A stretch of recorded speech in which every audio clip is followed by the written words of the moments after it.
Hello, my dears, and welcome back to what is a slightly unusual Clive Barker retrospective. Unusual in that it's definitely towards the end of what people would consider to be the golden run for Clive Barker's written works.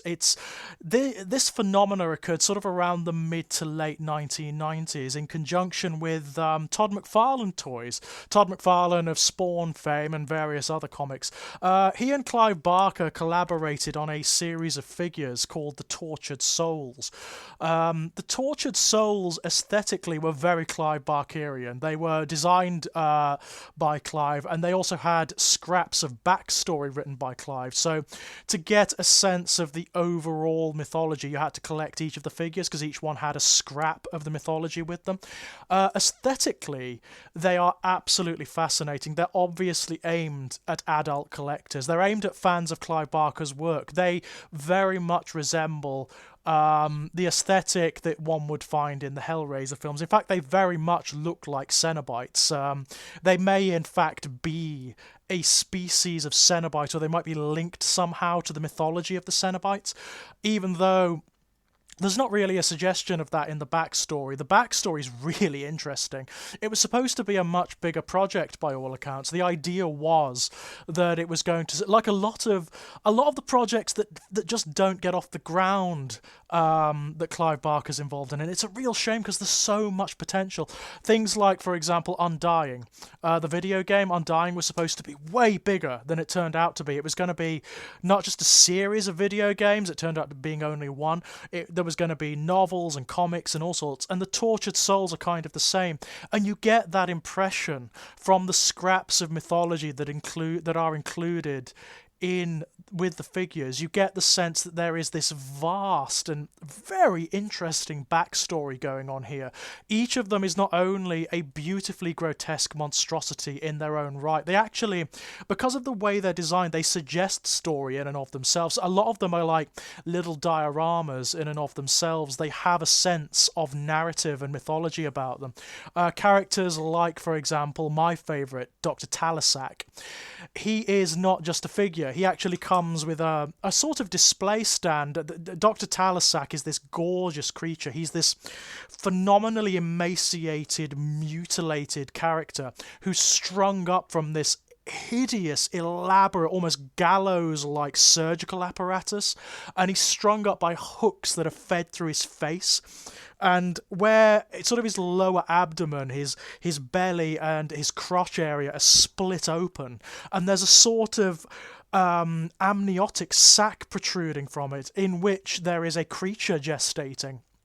A creature that is actually, you can get the adult version of it as one of the figures, a creature called the Mongroid that's also absolutely beautiful. But that character, Dr. Talisac, suggests so much just by looking at it. You don't need the background as such. It suggests so much. The fact that he's a doctor, the fact that he's a scientist, the fact that he's a surgeon, the fact that he's trying, but there's also like a metaphysical, religious aspect to him. It's like he's trying to bring about a kind of immaculate conception, a kind of virgin birth, but a really twisted, dark one. It's wonderful. It is absolutely wonderful. From the second series, you have this character called Moribundi. And Moribundi, like Dr. Talisac, is strung up. Moribundi is probably one of the most mutilated of the Tortured Souls. And he is strung up in a almost a martyr-like pose, like he's being crucified on this elaborate wheeled surgical apparatus, and he's torn open and his organs are exposed, and you get the impression that there's a ritualistic element to his sacrifice and to his pain, which is backed up by the little scrap of background. He is apparently suffering for the world in the same way that Christ and other pre-existing martyrs and prophets and messiahs did. It's almost like he is a scapegoat for the suffering and the sins of the world. It's absolutely wonderful. But as the series one figures have the most in the way of background to them.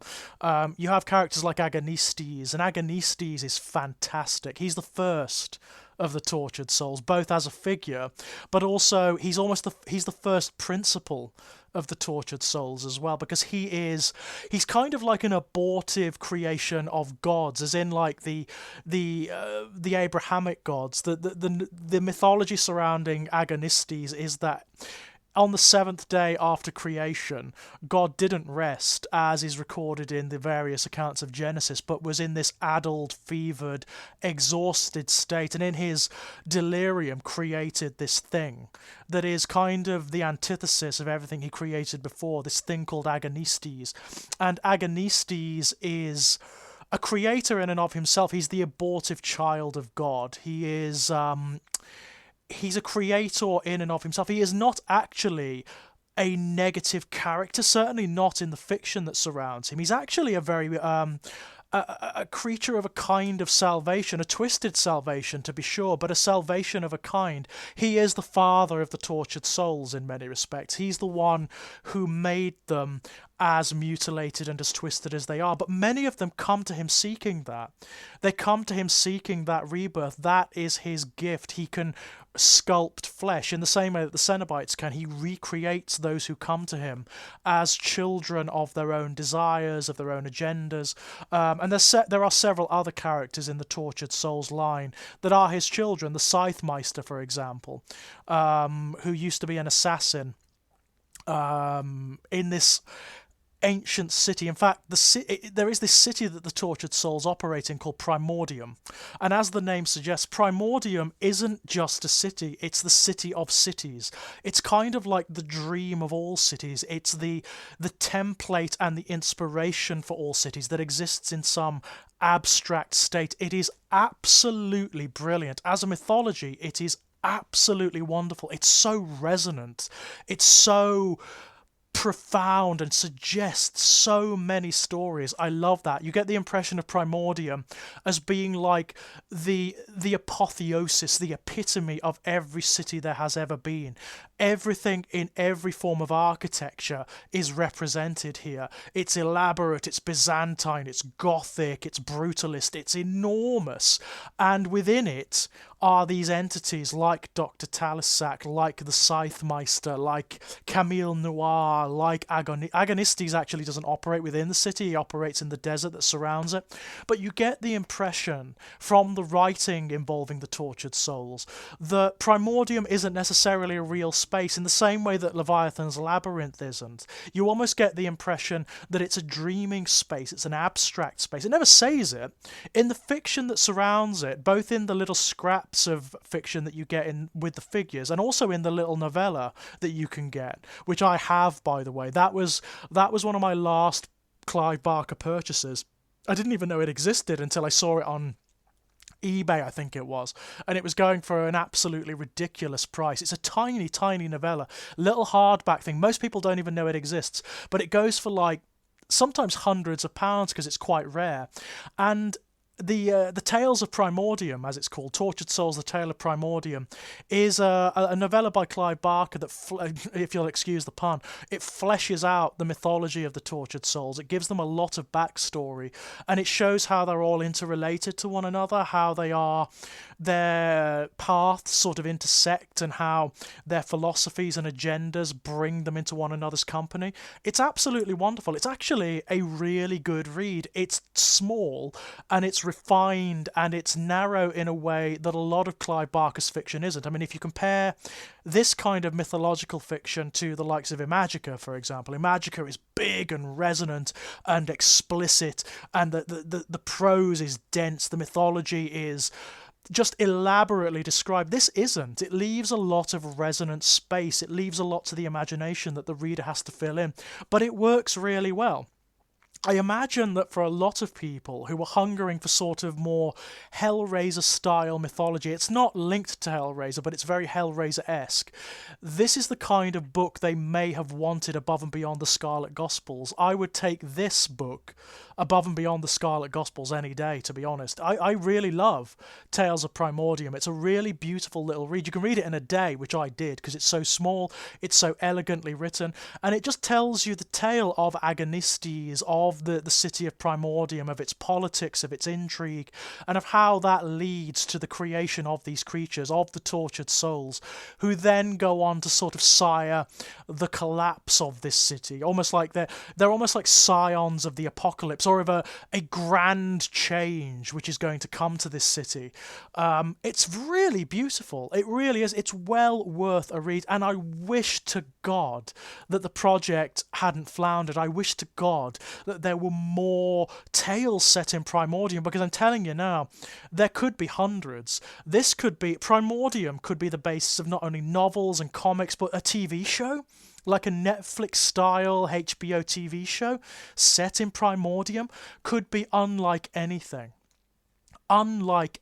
else. If you look at the aesthetics of the tortured souls, which is very Hellraiser-esque, but just more elaborate, just way more elaborate. I mean, Barker and Todd McFarlane and the toy designers have just let their imaginations go with these guys. They are insane.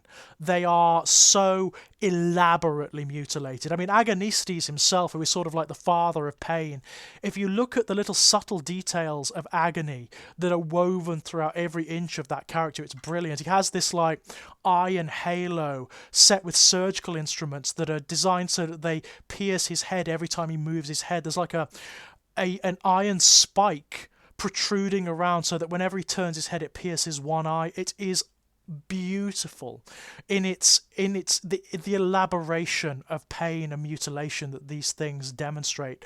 They're absolutely stunning figures and well worth collecting, but the back mythology is even better. I really, really love it. This is a back mythology that it deserves returning to, just as the back mythology of the Covenants from Undying deserves returning to. I would devour more novels, more short stories, more something like a comic or a TV show set in this world, in Primordium. I would absolutely devour it. Or maybe a novel, one of the classic Clive Barker novels that's really big and dense, like Imagica, like Weaveworld, set in Primordium. My God, that would be amazing. That could be potentially amazing, because Primordium is so beautiful. It is a resonant space. It's an imaginative space in the most bleak way possible. I mean, as I say, my favourite character is Dr. Talisac, and he features quite prominently in the little novella because he is trying, it seems, to emulate the work of Agonistes in a more secular way. He's trying to take control of it and to create his own angels, I suppose, to even make himself into an angel. He's a really distressing character, and as a result, the Messiah he creates, the new form of life, is this sort of deformed, inbred, bizarre, animalistic creature. It's wonderful. The novel is well worth picking up, or the novella. It's not very big. It's a lot of money. I will say that. To find it now, it's a hell of a lot of money because it was a very, very limited release, but well worth it. For those who are hankering for something that's sort of classically Barkerian, this is the one you should really try to seek out, because I think you will find it very, very satisfying indeed.